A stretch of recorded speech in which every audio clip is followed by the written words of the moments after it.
जुन्नर तालुक्यातील खडकुंबे येथे माती तस्करांनी हौदच घातलेला आहे। सदर ठिकाणी मातीची रॉयल्टी 2 जणांना दिली असून सदर रॉयल्टीधारक त्यांच्या गटात माती उत्खनन न करता धरणात व इतर ठिकाणी माती उत्खनन करत आहेत। महसूल विभाग या घटनेकडे मात्र कानाडोळा करत आहे।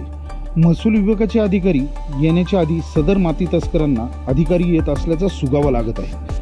म्हणजेच नक्की कुठेतरी पाणी मुरते हेच जाणवते। स्थानिक नागरिक काही अधिकाऱ्यांना फोनद्वारे माहिती देण्यासाठी फोन करतात, तर सदर अधिकारी फोन उचलत नाही अशी स्थानिक नागरिकांमध्ये चर्चा आहे। पाटबंधारे विभाग हा धरणातून माती काढत असताना सुद्धा फक्त बागेची भूमिका घेत आहे। त्यांच्या समोरून गाड्या जातात तरी ते काही करत नाही अशी स्थानिकांनी खंत व्यक्त केली। सदर स्थिती पाहता माती तस्करांना कोणाचेही भय राहिलेले नाहीये असे दिसून येते।